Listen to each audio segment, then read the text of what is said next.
이 침몰에 장병 46명이 실종됐습니다.北朝鮮が関与した可能性は低いと見られています。 46명의 실종자 가운데 아직 시신이 발견된 승조원은 없습니다. 그리고 항리에 있던 이들은 사고 당시 미처 밖으로 빠져나오지 못했을 가능성이 높습니다. 30여 년 만에 최악의 참사입니다. 처음 뉴스를 접했을 때는 단순한 사고로 받아들였었고 안보의 위기, 그다음에 전쟁 위기에까지는 생각하지 않았습니다. 순간 당황스러운 사건이 벌어지기 일정 시간 이전까지도 아무런 조짐이 없었다는 걸 확실하게 증언할 수가 있습니다. 군 당국의 발표는 오락가락 그 자체였습니다. 처음에는 굉장히 미스테리했어요. 배가 전부 이제 인양이 된 다음에 이제 밝혀지는 거니까. 인양 작업은 선체를 수면 가까이 끌어올려 배신 작업을 거쳐 마주선에 옮깁니다. 천안함의 마지막 필요를 위한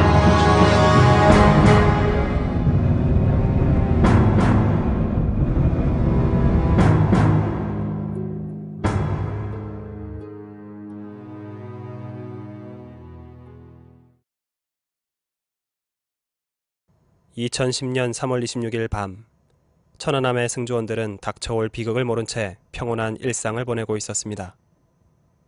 우리는 이날 밤 그들이 죽음을 맞은 이유에 대해 명확히 알고 있지 못합니다.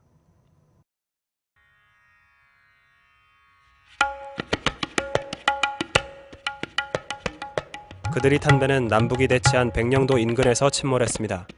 함수와 한미가 인양된 뒤 본격적인 조사에 착수한 민군합동조사단은 5월 20일 천안함을 침몰시킨 범인으로 북한을 지목했습니다. 사건이 일어난 지 2달도 안 된 시점이었고 6.2 지자체 선거운동 개시일이었습니다.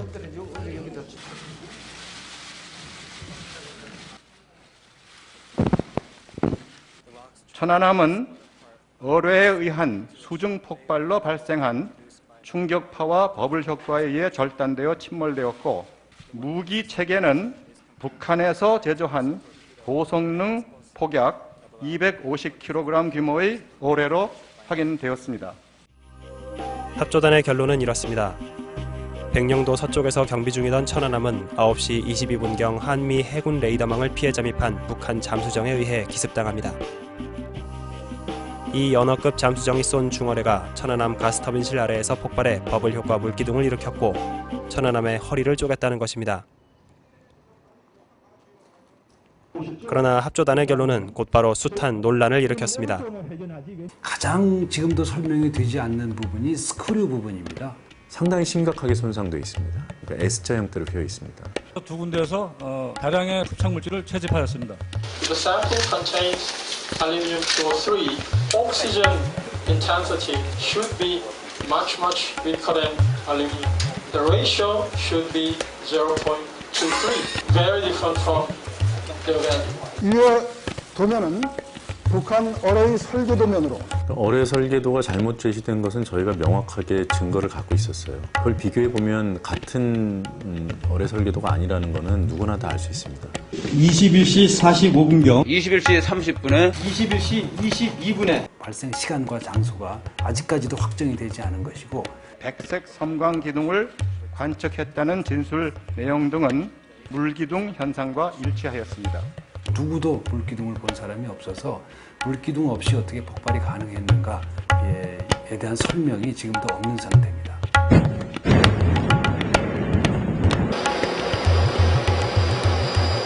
그 물기둥이 있었다는 근거로 매우 믿기 힘든 얘기들을 했어요.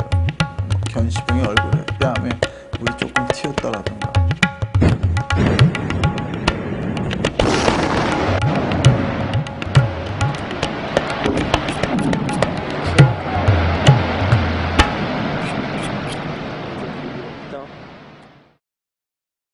취재진이 단독 입수한 러시아 조사단 보고서 요약본에 따르면 러시아 조사단은 사건 원인과 시간에 대해 한국 측 조사 결과가 들어맞지 않는다고 결론지었습니다. 러시아 조사단은 천안함이 기뢰에 의해 침몰됐을 가능성을 제기했고 그 이전에 수심이 낮은 해역에서 1차적 사고를 당했다고 봤습니다. 즉, 사고가 2번 있었다는 것입니다. 우리 정부가 유엔 안전보장 이상의 상임 이사국들의 반응을 미리 사전 조사한 게 있습니다. 러시아가 그것이 외교적 언사였는지는 모르겠지만 북한이 천안함을 공격했을 수도 있지 않겠느냐. 우리 정부 입장에서는 상당히 고무적인 반응이었고 그것 때문에 러시아 조사단을 초청을 해서 천안함 조사 결과에 대해 세기를 받고 싶어 하지 않았나. 이와 관련해 도널드 그레그 전 주한미국 대사는 뉴욕타임스 인터넷판과 인터내셔널 헤럴드 트리뷴에 흥미로운 글을 기고했습니다. 러시아 고위 인사에게 왜 자국 조사 결과를 공개하지 않느냐고 물어봤더니 그 조사 결과가 이명박 정권에 큰 정치적 타격을 주고 오바마 행정부를 당황하게 할 수 있기 때문이라고 대답했다는 것입니다. 그레그 대사가 들었다는 그 러시아 친구는 제가 알기로는 상당한 고위직으로 알고 있습니다. 러시아 정부의 조사 결과를 얘기할 수 있는, 충분히 얘기할 수 있는 위치에 있는 사람이고 신뢰성을 인정할 수밖에 없지 않느냐 하는 생각이 듭니다. 러시아 조사단은 스크루에 엉켜있는 어선 그물의 존재를 환기시키고 폭발이 일어나기 전에 천안함이 해저면에 닿아 스크루가 훼손됐다고 설명합니다. 즉 천안함이 직면한 1차적 사고는 좌초 혹은 그와 유사한 상황이라는 것입니다. 30년간 해난 구조 작업을 해온 이종인 씨는 천안함 사건의 원인이 좌초라고 주장해왔습니다. 배 상태만 따져서 그건 단순하게 그냥 끊어진 거야. 통하고 치면 여기가 1200톤의 힘이 여기에 작용한 거와 마찬가지예요. 이 그래픽은 사고 당일 밤 9시부터 사고 순간까지 천안함의 항적에 대해 군과 전문가의 설명을 바탕으로 재구성해 본 것입니다. 군의 공식 폭발 원점은 수심이 45m가 넘어 좌초의 여지가 없습니다. 그러나 천안함의 좌초 가능성과 관련해 주목할 만한 진술이 있습니다. 바로 백령도 해안 박아무개 초병의 자필 진술서입니다. 그는 당시 섬광을 목격했다는 김아무개 초병과 함께 초소에 있었습니다. 섬광으로 추정되는 어떤 것을 봤다는 거지 물기둥을 봤다라는 증언을 한 바는 없다는 게 또다시 드러나가지고 지금 논란거리가 됐다는 겁니다. 그 역시 섬광을 목격했다고 진술했습니다. 그런데 그는 섬광이 2개였으며 오른쪽 섬광은 두무진 돌출부에 의해 가려져 잘 보이지 않았다고 합니다. 그가 섬광을 봤다고 지목한 지점은 두무진 끝자락이고 군의 공식 폭발 원점과는 상당한 거리가 있습니다.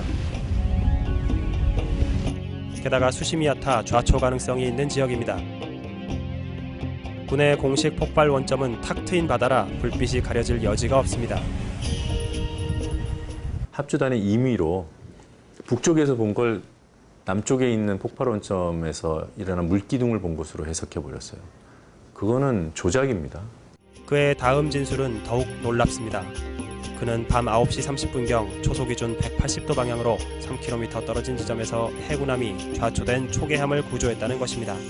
이 지점은 수심이 얕은 해안 인접 지역입니다. 게다가 좌초라고 쓰고 있습니다. 아예 다른 곳을 봤어요. 늘 관측하는 지역이고 시야가 아무리 나빠도 확인이 가능한 곳이다. 이렇게까지 구체적으로 진술하고 그 진술을 지금까지도 유지하고 있습니다. 이에 최문순 의원과 기자들은 알파 잠수 이종인 대표의 도움을 받아 이 지점에 대한 해안 조사를 벌였습니다. 그 결과 해도상에는 존재하지 않는 여러 암초와 사구의 존재를 확인할 수 있었습니다.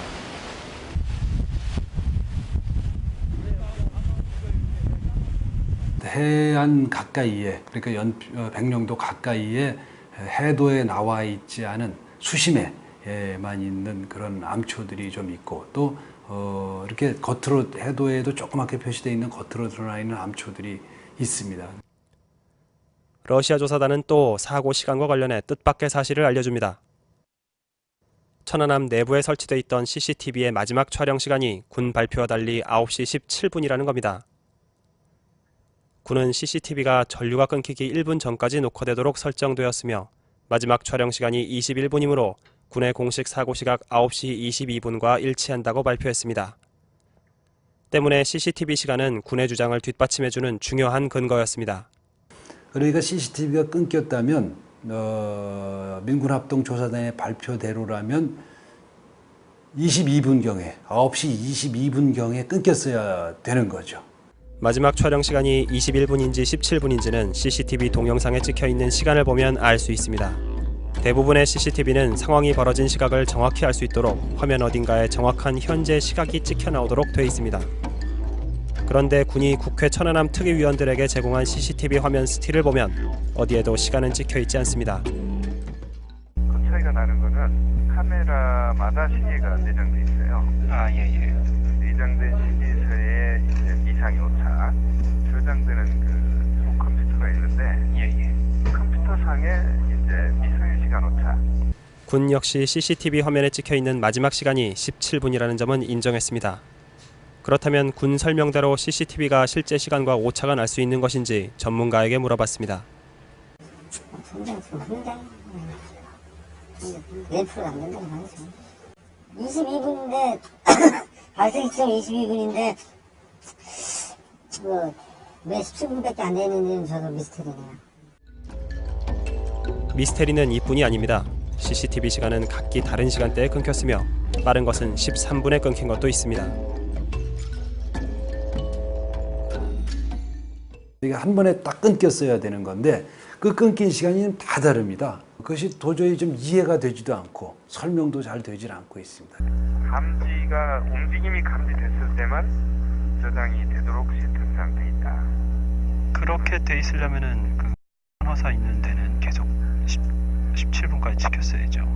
그러니까 그랬어야 되는데 왜 그랬는지 그거는 이제 우리가 시간 오차로밖에 판단이 안 돼요.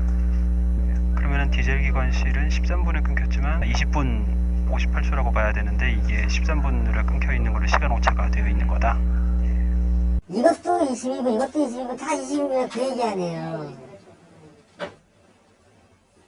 그거는 말이 안 됩니다. 또한 군은 당초 천안함에 설치한 11대의 CCTV 가운데 6대만 부분 복원에 성공했다고 밝혔습니다. 그러나 천안함 CCTV 복원을 맡은 업체의 말은 다릅니다. 9시에서 9시 반 사이에 있는 데이터를 우선적으로 이제 살리셨으되 순차적으로 그 이후에 어쨌든 그 안에 있었던 9시에서 9시 반뿐만 아니라 다른 모든 데이터도 다 복구를 하시긴 하신 거군요. 군은 국회 천안함 특위위원들에게 이 스틸을 CCTV의 마지막 장면으로 제시하면서 장병들이 운동을 하는 등 평온한 상태였다고 전하고 있습니다.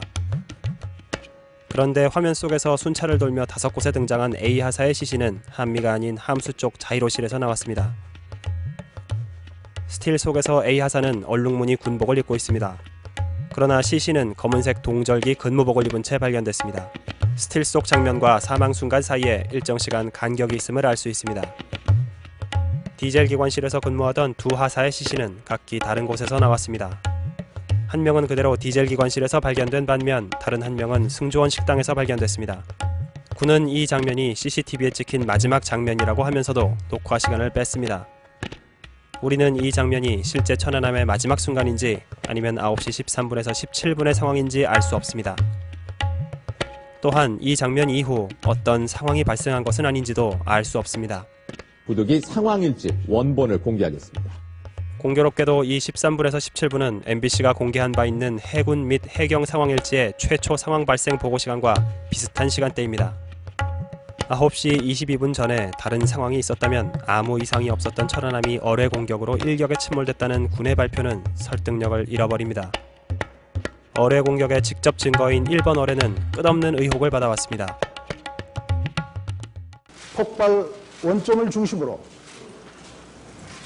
가로 500야드, 세로 500야드를 정밀 수거 활동을 실시했습니다. 게다가 어뢰를 발견했다는 폭발 원점 인근에서 정밀한 수색이 가능했는지도 의문입니다. 최문순 의원과 기자들은 공식 폭발 원점 근처 해역을 조사하다가 2,000톤급의 침몰선을 발견했습니다. 소위 1번 어뢰를 건졌던 그 선주를 만났는데 그 당시에 침선 때문에 어뢰를 건지는 쌍끌이 어선들을 운영하기가 쉽지 않았다 이렇게 말을 했습니다. 그러니까 그걸 피해 다니면서 작업을 해야 됐기 때문에 합조단은 이 침몰선이 일제시대의 상선으로 추정된다며 그 존재를 사건 초기부터 알고 있었다고 말합니다. 천안함과의 연관성이 없는 것으로 판단해 공개하지 않았다는 것입니다. 전문가들은 그러나 이 정도로 큰 침몰선이 해당 해역에 잠겨 있었다면 1번 어뢰를 수거하는 것은 불가능에 가까운 일이라고 합니다. 그 부러진 자리에서 그걸 건졌다 그러는데 어뢰를 그 침몰 지점에서 불과 한 200m 떨어져 있는데 그런 장애물이 있다면 그 근처에는 가지 않았다는 얘기야. 조류와 수심을 고려할 때 쌍끌이 어선의 그물 길이가 300m가 넘어야만 쌍끌이 어선 운용이 가능하며 이 경우 침몰선을 피해 다니며 정밀 수색한다는 것은 힘들다는 것입니다. 이 끄는 배는, 쌍끌이 배는 그 침선보다 100m 북쪽에 더 가 있어야지 얘가 걸린 거라고. 예? 그럼 그걸 끌어올릴 때 이 배에 걸릴 수가 있다는 거죠. 러시아 조사단도 이 증거물이 6개월 이상 수중에 있었던 것으로 보인다며 증거 능력의 회의를 나타냈습니다. 그러나 무엇보다도 어뢰 폭발로 설명이 안 되는 부분은 바로 충격파입니다. 수중에서 폭발이 일어나면 먼저 충격파가 물을 타고 구형으로 전파됩니다. 이후 가스버블이 팽창과 수축을 거쳐 수면에 도달하게 되면 강력한 물기둥으로 솟구치게 됩니다.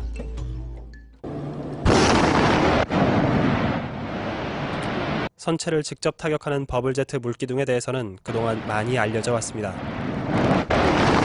그러나 실제 폭발 에너지의 53%를 차지하는 것은 바로 이 충격파입니다. 국내의 한 연구원은 이 충격파가 중력 가속도의 18배, 즉 18G를 넘어가게 되면 머리의 인체 안정성을 확보할 수 없다고 말합니다. 18G, 50G를 설정하신 거를 어떻게 그렇게 설명을 하셨는지 좀 설명을 해주시겠어요? 나사에서 실험한 아주 정해놓은 어떤 기준값이거든요. 합조단은 그동안 천안함의 경우 TNT 2,300kg 규모의 수중 폭발의 영향을 받았다고 주장해왔습니다. 그 영향에 대해 전문가의 의견은 이렇습니다. 100G까지 더 이상도 받을 수 있어요. 이 사람이 막 총알같이 날아간 거야. 펑하고. 그러면 여기 부딪히고 저기 부딪히고 찢어지고 골절되고 그게 맞아서 떨어지고 죽고 하는데 그래서 그런 거죠. 이 장면은 사건 발생 13일 만인 4월 7일 국군 수도병원에서 기자회견 자리에 선 천안함 생존자들의 모습입니다. 일부를 제외하곤 대부분 큰 부상 없이 멀쩡합니다. 이들이 백지의 충격을 받은 것으로는 보이지 않습니다. 사망자들 역시 마찬가지입니다. 국립과학수사연구소는 천안함 사망자들의 사체를 검안한 결과 일부 골절이 있지만 사인은 전부 익사인 것으로 추정된다고 밝혔습니다. 게다가 1번 어뢰의 실제 폭발량은 그간의 설명보다 훨씬 강력한 것으로 드러났습니다. 천안함에서는 TNT 외에도 HMX와 RDX라는 고성능 폭약이 검출됐는데 흔히 이런 폭약을 혼합해 훨씬 강력한 폭발 효과를 낸다고 합니다. 같은 단수지만 이런 TNT의 고수익보다 거의 2배라든지 3배라든지 폭발 위력이 그런데 전문가들은 그걸 하죠. 당연히. 5월 20일 발표 이후 3개월간 합조단은 시뮬레이션 결과 TNT 2,300kg 규모 폭발 시 천안함과 유사한 손상이 발생한다고 주장해왔습니다. 백령도 인근에서 발생한 지진파의 세기도 TNT로 환산하면 250kg 규모로 파악돼 일본 어뢰의 폭발량과 일치한다고도 했습니다. 그러나 전문가들의 의견을 종합할 때 일본 어뢰의 폭발량을 TNT로 환산하면 350에서 500kg 규모가 되므로 합조단의 설명은 심각한 오류에 빠집니다. 합조단 역시 이런 오류를 인식했는지 9월 13일 낸 최종 보고서를 통해 3개월 넘도록 유지해왔던 설명을 뒤집었습니다. 다시 시뮬레이션 해보니 TNT 360kg 규모가 맞다는 것입니다. 그러나 지진파의 크기와의 불일치는 명쾌히 설명하지 못했습니다.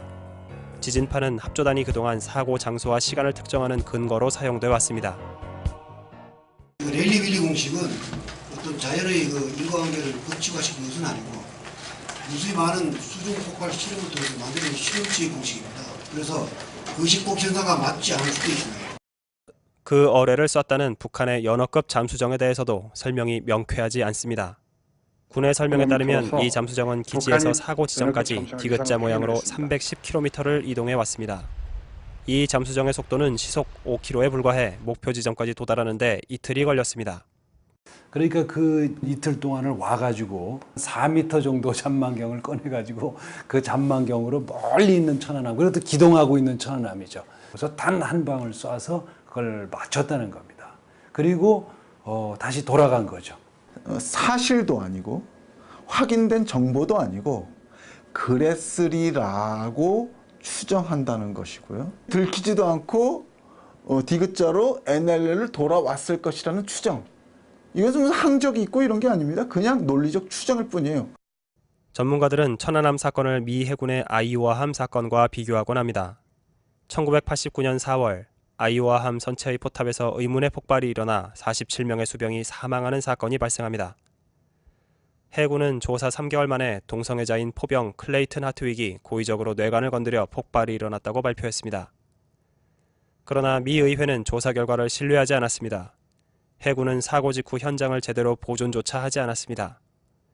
의회는 독립기관인 샌디아 연구소에 조사를 의뢰했고 2년에 가까운 재조사 끝에 하트윅의 유족은 군으로부터 사과를 받아냈습니다. 외국에서도 군 관련 사건은 조작 시도가 항상 있었기 때문에 그런 사건들이 이제 추후에 어떤 의회의 그런 그 관심과 국민 여론의 관심에 따라서 이제 사건이 규명되는 그런 과정들을 거쳤기 때문에 재조사를 해야 된다. 천안함의 경우도 조사 주체와 기간에 대해 외부는 물론 합조단 내부에서도 비판의 목소리가 나오고 있습니다. 날씨를 봤을 때 바다 작업을 할 수 있는 거는 2달 동안 열흘 정도밖에 시간이 없었는데 그 가능성 있는 6가지에 대한 나머지 그런 조사를 했네 그지? 전혀 안 했다는 거죠.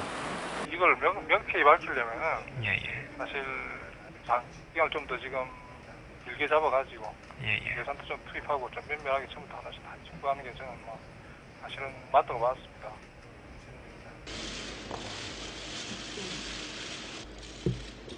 존경하는 국민 여러분, 한반도 정세가 중대한 전환점을 맞고 있습니다.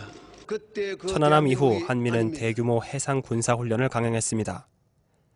중국과 북한도 군사훈련과 해안포 사격으로 맞섰습니다.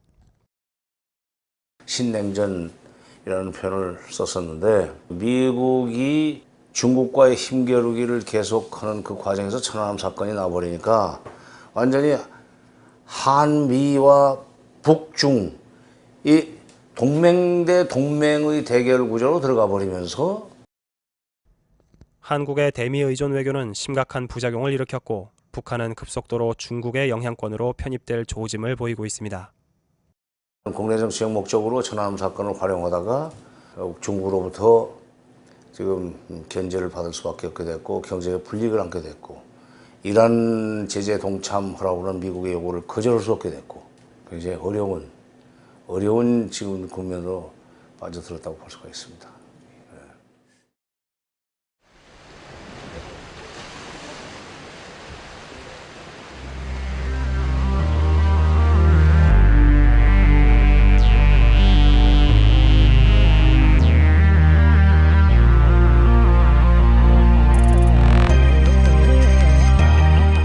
천안함 침몰의 원인이 무엇인지는 명확치 않습니다.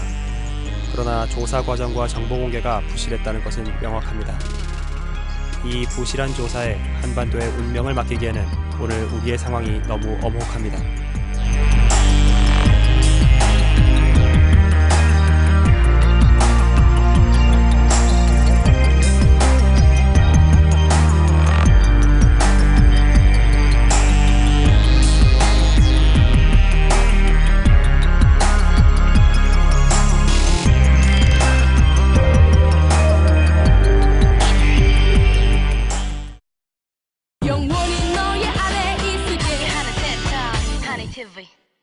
다음에 이제 밝혀지는 거니까.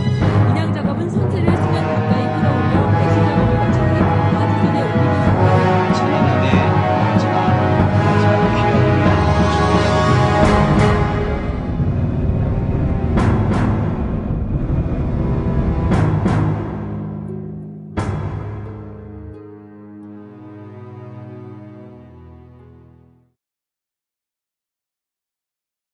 (2010년 3월 26일) 밤 천안함의 승조원들은 닥쳐올 비극을 모른 채 평온한 일상을 보내고 있었습니다. 우리는 이날 밤 그들이 죽음을 맞은 이유에 대해 명확히 알고 있지 못합니다.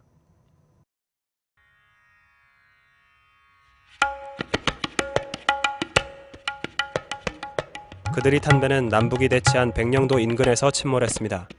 함수와 한미가 인양된 뒤 본격적인 조사에 착수한 민군합동조사단은 5월 20일 천안함을 침몰시킨 범인으로 북한을 지목했습니다. 사건이 일어난 지 2달도 안 된 시점이었고 6.2 지자체 선거운동 개시일이었습니다.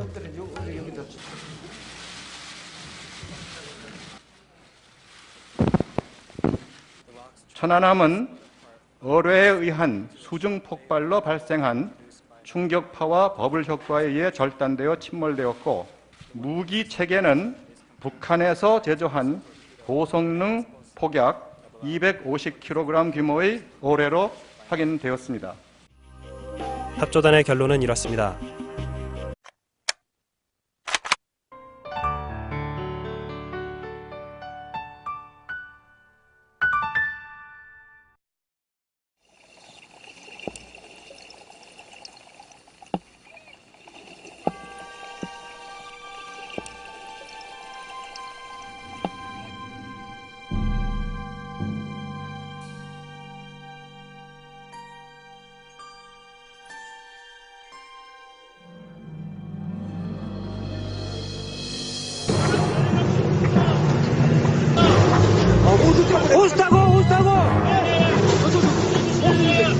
천안함이 침몰해 장병 46명이 실종됐습니다.北朝鮮が関与した可能性は低いと見られています。 46명의 실종자 가운데 아직 시신이 발견된 승조원은 없습니다. 그리고 항미에 있던 이들은 사고 당시 미처 밖으로 빠져나오지 못했을 가능성이 높습니다. 30여 년 만에 최악의 참사입니다. 처음 뉴스를 접했을 때는 단순한 사고로 받아들였었고 안보의 위기, 그다음에 전쟁 위기까지는 생각하지 않았습니다. 순간 파워를 들어왔는데 사건이 벌어지기 일정 시간 이전까지도 아무런 조짐이 없었다는 걸 확실하게 증언할 수가 있습니다. 군 당국의 발표는 오락가락 그 자체였습니다. 처음에는 굉장히 미스터리 있어요. 배가 전부 이제 인양이 된 매우 믿기 힘든 얘기들을 했어요. 견시병의 얼굴에 뺨에 물이 조금 튀었다라든가.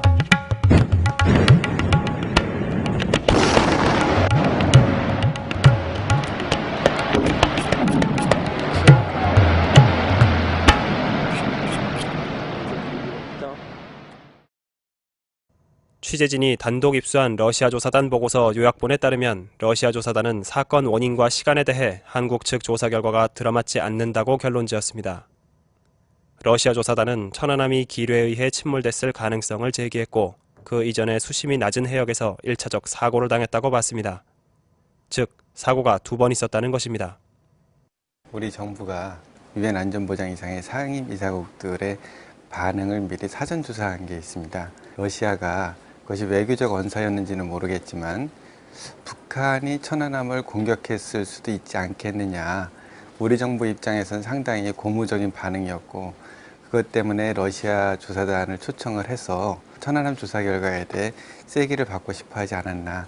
이와 관련해 도널드 그레그 전 주한미국 대사는 뉴욕타임즈 인터넷판과 인터내셔널 헤럴드 트리뷴에 흥미로운 글을 기고했습니다. 러시아 고위 인사에게 왜 자국 조사 결과를 공개하지 않느냐고 물어봤더니 그 조사 결과가 이명박 정권에 큰 정치적 타격을 주고 오바마 행정부를 당황하게 할 수 있기 때문이라고 대답했다는 것입니다. 그레그 대사가 들었다는 그 러시아 친구는 제가 알기로는 백령도 서쪽에서 경비 중이던 천안함은 9시 22분경 한미 해군 레이더망을 피해 잠입한 북한 잠수정에 의해 기습당합니다. 이 연어급 잠수정이 쏜 중어뢰가 천안함 가스터빈실 아래에서 폭발해 버블 효과 물기둥을 일으켰고 천안함의 허리를 쪼갰다는 것입니다. 그러나 합조단의 결론은 곧바로 숱한 논란을 일으켰습니다. 가장 지금도 설명이 되지 않는 부분이 스크류 부분입니다. 상당히 심각하게 손상되어 있습니다. 그러니까 S자 형태로 비어 있습니다. 두 군데에서 다량의 흡착 물질을 채집하였습니다. The sample contains aluminum 203. Oxygen intensity should be much weaker than aluminum. The ratio should be 0.23. Very different from the value. 위의 도면은 북한 어뢰의 설계 도면으로 어뢰 설계도가 잘못 제시된 것은 저희가 명확하게 증거를 갖고 있었어요. 그걸 비교해 보면 같은 어뢰 설계도가 아니라는 것은 누구나 다 알 수 있습니다. 21시 45분경 21시 30분에 21시 22분에 발생 시간과 장소가 아직까지도 확정이 되지 않은 것이고 백색 섬광 기둥을 관측했다는 진술 내용 등은 물기둥 현상과 일치하였습니다. 누구도 물기둥을 본 사람이 없어서 물기둥 없이 어떻게 폭발이 가능했는가에 대한 설명이 지금도 없는 상태입니다.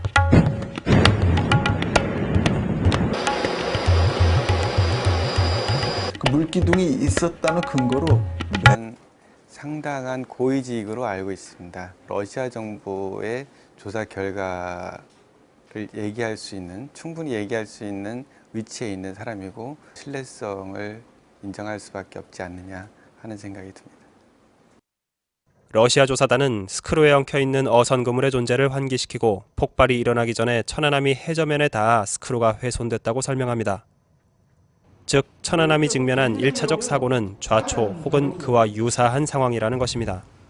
30년간 해난 구조 작업을 해온 이종인 씨는 천안함 사건의 원인이 좌초라고 주장해왔습니다. 배 상태만 따져서 그건 단순하게 그냥 끊어진 거야. 통하고 치면 여기가 1200톤의 힘이 여기에 작용한 거와 마찬가지예요. 이 그래픽은 사고 당일 밤 9시부터 사고 순간까지 천안함의 항적에 대해 군과 전문가의 설명을 바탕으로 재구성해 본 것입니다. 군의 공식 폭발 원점은 수심이 45m가 넘어 좌초의 여지가 없습니다. 그러나 천안함의 좌초 가능성과 관련해 주목할 만한 진술이 있습니다. 바로 백령도 해안 박아묵의 초병의 자필 진술서입니다. 그는 당시 섬광을 목격했다는 김아묵의 초병과 함께 초소에 있었습니다. 섬광으로 추정되는 어떤 것을 봤다는 거지 물기둥을 봤다라는 증언을 한 바는 없다는 게 또다시 드러나가지고 지금 논란거리가 됐다는 겁니다. 그 역시 섬광을 목격했다고 진술했습니다. 그런데 그는 섬광이 2개였으며